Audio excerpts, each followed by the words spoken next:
your first headlining tour. You know, you're in Houston now. I mean, what does it feel like to be leading your own tour finally? It's really exciting. We've been able to travel around everywhere, and it's just been so cool being able to see all the fans in different states, and it's amazing to see how fast they're like selling out and things like that. It's really exciting. Yeah. Now, can you give me an idea of what folks can expect tonight?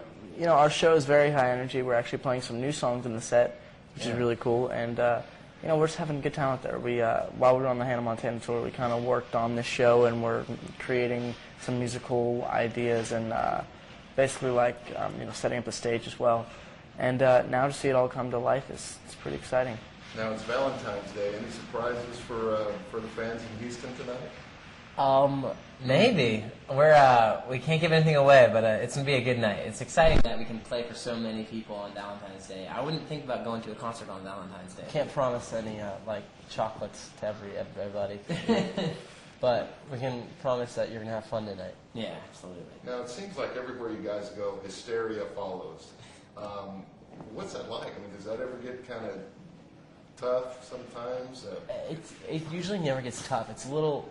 Sometimes it kind of freaks us out because we're not expecting it, and we just like we turn the corner to the venue and there's people waiting outside and fans are screaming, and it's kind of just like you kind of think, for us this is crazy. Yeah. We live our life every day as if we're like normal guys and just hanging out, and we get to play music, and we kind of forget that we have, you know, fans and stuff sometimes, and it's pretty awesome. Well, you know, I was outside when you guys pulled up in the bus, and Nick was standing in front of the bus, waving at the fans out there, and when it was all over, they were shaking and crying out there. I mean, what do you think about that? You know, I think the fans kind of crying and going crazy whenever we, you know, sometimes we're around. It's just funny to us. We're just normal guys, you know, living a lot of people's dreams, and we're just really blessed to have the opportunities that we do. And you know, I didn't think I was that ugly. They're just screaming, and it's pretty funny. Well, now I heard through my twin daughter's grapevine that you guys were spotted at a Denny's last night. Can you do that anymore? I mean, Denny's? You go out in public. I don't think we were at a Denny's last night. You didn't we didn't go to the Denny's last night. Where were we last night? We were at we were actually at a basketball game last night, the Rockets, and it was actually amazing. We got to meet Yao Ming, and he was really tall. Yeah, so the whole team was awesome. The game, we sat on the floor and got to watch right at the buzzer. He shot the winning basket. It just, the whole game was amazing. We had a great time, and we get to do actually a lot of cool things, like sit courtside at a basketball game and things like that. So it really pays off. Everything we do, we have fun. We have fun doing it. It's really cool. We get to experience life, but in a tour bus. Now, I guess the question I was getting at before is can you go out in public now and do normal things without causing a riot anymore? We can go out. We do. We go to malls and things when we do. We just have to go at certain times. Yeah, we just have to be a little more aware of, you know, our surroundings and all that, and we kind of just pretend and wear mustaches. Yeah, exactly. Change our names. That's but right. It's nothing unusual. Yeah.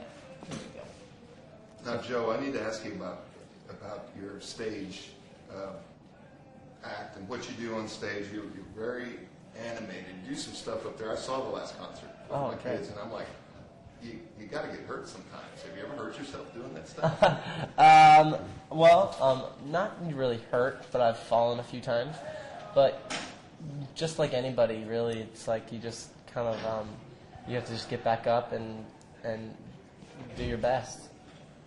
How do you prepare for those types of stunts, cartwheels, all that kind of stuff? We do a lot of stretching before the concert and preparation, and we rehearse a lot before the tour starts, so we know what we can do onto the stage, what we can't do on stage, and how to be aware. Everything we do we start with mats, and we start with we really go over what our surroundings are, so we don't fall and trip anywhere. Sure.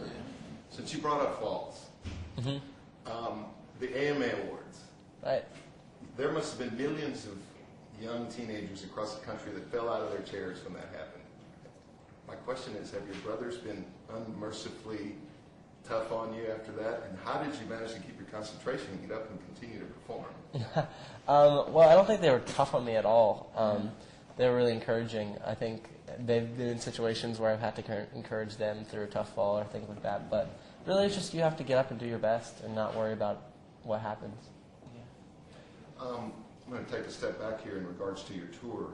Now, it's my understanding that you've done something different this year, or with your tour, to make ticket buying a little easier for your fans, a little fairer for your fans. Yeah. Tell me about that. One of the things on this tour that we wanted to do was really be able to give our fans the tickets to the shows. And on the Hannah Montana tour, the scalpers were a big problem. So what we decided to do was make the first 20 rows of each venue only available at the box office. So when they would go on sale, the fans would have to be there to get those tickets. And it worked out really nicely, and every night, there's just so much energy right there, while you're playing. And it makes the whole experience really fun, and we're happy that we did it. Now, I understand this is the beginning of your tour, right? You're not very far into it yet. We go, this tour is kind of like the beginning. We are only like a couple weeks in, and then we'll be going through March, and then going international for a couple months, and then coming back for a big summer tour. And then actually releasing our third record in August. So it should be a lot of fun. Awesome. I've asked you a bunch of questions. Is there anything that you guys want to add about your tour, about your show, what you have plans for the future? We are really excited because we have a movie coming out Disney Channel movie coming out in June that we're really excited about. It's called Camp Rock. Make sure to stay tuned for that. And if you haven't already, go pick up our CD that's out right now. It's called Jonas Brothers.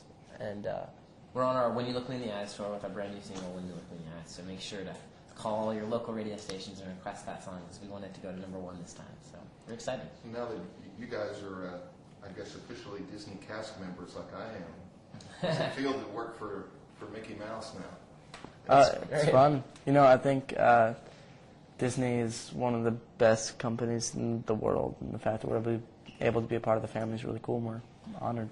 Tell us a little bit about your show that's upcoming on the Disney Channel. Just what can people expect? Yeah, our TV show is called Jonas, and it stands for Junior Operatives Networking as Spies. And we are a band, and that's our cover for being international spies. We're very excited about it, and I can't wait to start working on it and start production on it. The writer's strike has kind of postponed that a little bit, but it's okay. That means we get to go out, tour more, and see our fans, and we're just really happy we get that opportunity. Awesome. You've got a little brother. Is there any chance that someday down the line he might be joining the group? Maybe. We'll have to see. Yeah, right now he's pretty into making his own band. It's called Webline. He's already writing some really great songs, so we'll see what happens. Maybe one day he'll join us.